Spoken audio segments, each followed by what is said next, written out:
Hi, this is another video here that I want to show you. This is a very beautiful game. It's a Nimso Indian, and the idea to make this video, actually it came from a forum posting of King's Crusher on the website letsplaychess.com. We have there a special chess videos forum, so there are lots of videos to be found there, and I published there my game against Kiers. That was the last video that I made for YouTube, and I posted there, and King's Crusher replied with a game that was played by one of the members of his chess club, Neil Bradbury, and this chess player Neil is an international master, and he plays this in this game the same variation that I met on my game, but he plays it differently in a very active and aggressive way, and I liked it very much when I saw it. So I want to show you this game. So that gave me the idea of making this video.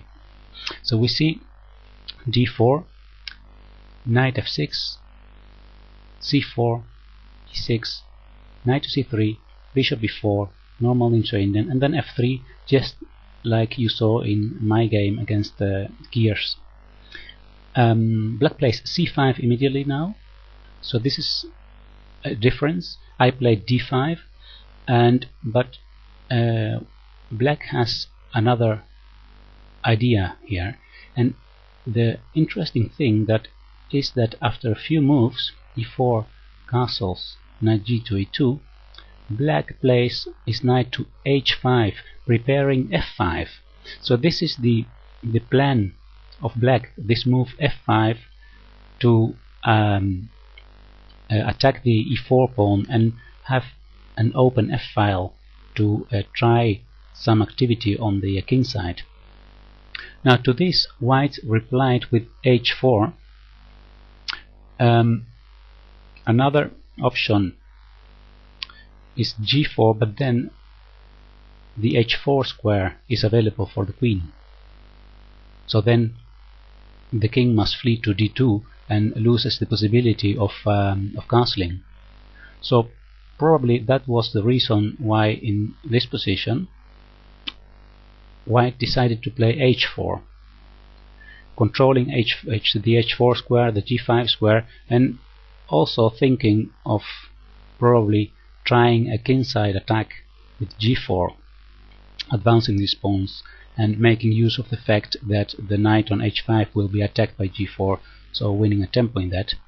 But it didn't work that way for white, because black replied with f5, and after e takes f5, knight to d7, white tries g4 to attack, but now comes a very beautiful surprise for white. Black plays a beautiful sacrifice. He plays knight to e5. So not the normal move knight h to f6, because then would follow knight to f4 by white, and the next move is knight to e6, and then white would have a very beautiful position. So this surprise, knight to e5, is very nice. The knight on h5 is being sacrificed. White didn't take it here. He played bishop g2 defending f3.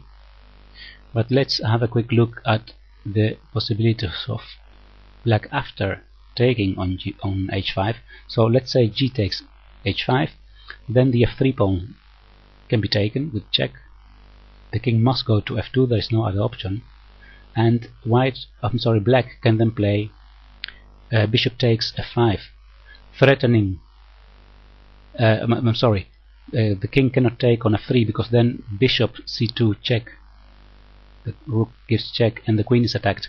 So that means that if this sacrifice had been taken, then the white king is very vulnerable. This is also open, and the black pieces can attack the king easily. So there's big attacking chances for black. So probably to prevent this, after knight to e5, bishop to g2 was played. But this doesn't stop the attack, because black played c4, now aiming for e3, d3.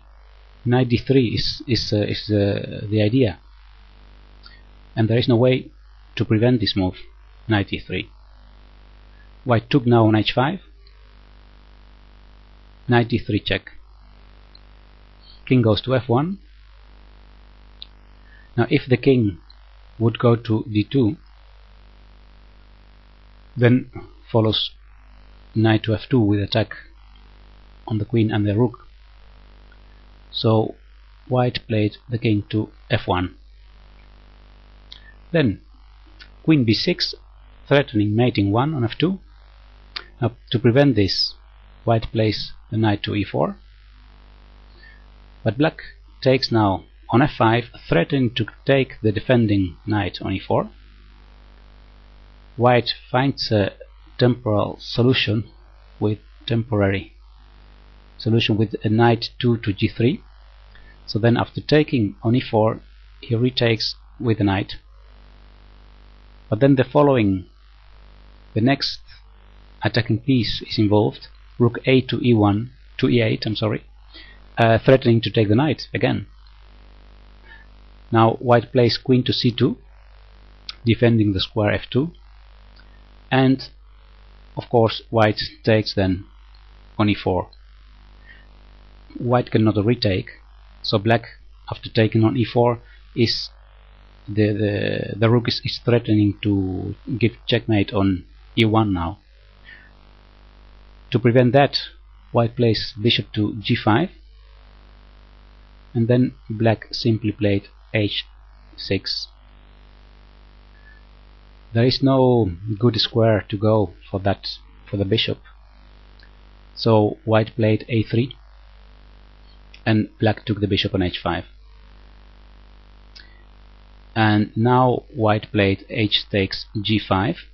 Now let's have a look at a takes b4.